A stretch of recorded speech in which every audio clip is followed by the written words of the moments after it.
I'm the Genius Asian. Welcome to the Genius family.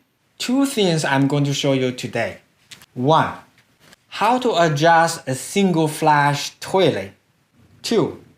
How do you convert a single flush toilet to a dual flush without spending a penny? Let's see how to adjust your single flush toilet. First, we jam the refill valve. Mark these 3 water levels. Mark the water level in the tank when full as T1. I used masking tape since it can be soaked in water. Flush, and then mark the water level as TS. This is your original single flush water line. T1 minus TS is the amount of water flushed for liquid. Keep holding the lever. Mark the water level as T max. This creates our second flush. The T1 minus T max is the amount of water flushed for solid.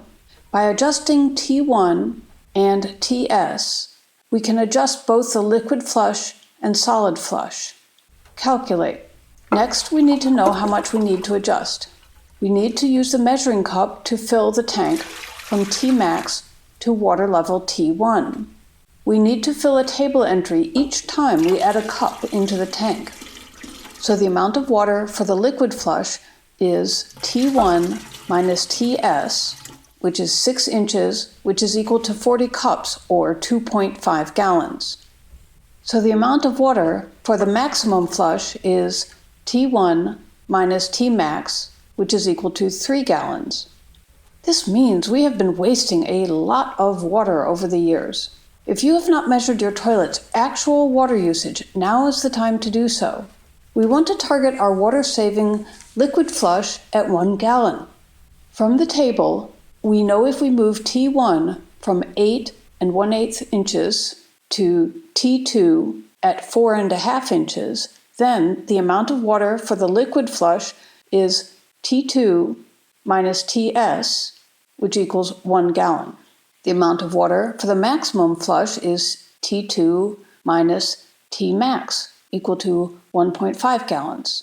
Before you make an adjustment, you should test it first. Testing. When the water is at T2, jam the refill valve. Drop 3 pieces of toilet paper into the bowl. Add some soy sauce to simulate liquid waste. Flush. There are 2 possibilities. Either it is successful, or when we flush it, we see the water rising. The liquid waste is diluted. However, we don't see a complete flush. This means after we lowered T1 to T2, there isn't enough water to cause the siphoning effect. Please check out my other video to hear the 5-second gurgling sound and understand the siphon effect. Based on the success or failure of the test, you can adjust T2 to be higher or lower. How to adjust? The next question is how to adjust TS and T1. This yellow float is used to adjust TS. See, when the yellow float is 2 inches below the water, it keeps providing the buoyancy to the flapper until the water level is below the yellow float. Thus, if you move the yellow float down, for example, 3 inches below the water, it would take a longer time for the flapper to close.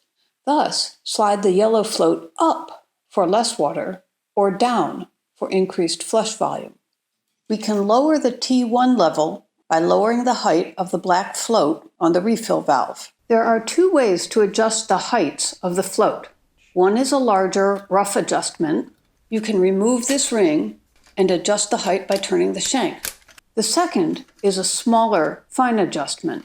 You adjust the height by turning this black stick with a thread at the bottom. This height ensures that the float will stop refilling at the level we marked originally. If the water is higher than our mark, then turn the black stick counterclockwise to decrease the water level.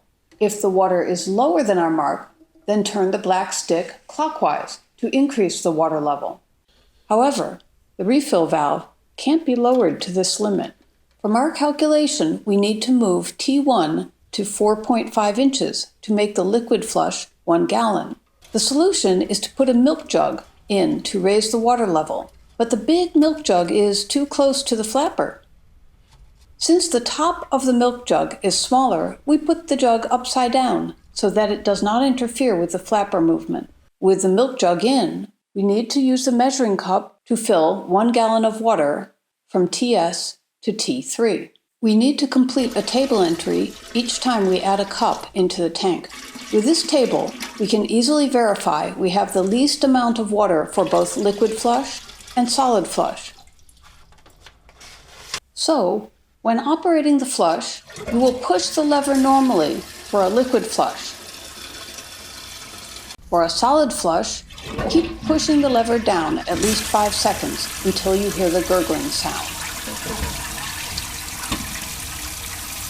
The manufacturer recommended dropping 6 pieces of toilet paper in the bowl. Of course, the best is to wait till after you emptied your bowels because that is the only real solid waste test. We spend a lot of time on the dial adjustment because if each person flushes 6 times daily, that is 2,000 times a year per person. Anyway, one lesson we learned this time is that you need to actually measure the water you flush down. You need to measure both liquid flush as well as solid flush. Water costs money, so you don't want to be flushing any more money down the toilet than essential. Share this with people who you know that need it. Leave your own genius tips in the comment section below. Don't forget, I'm the Genius Asian. Subscribe for more useful videos.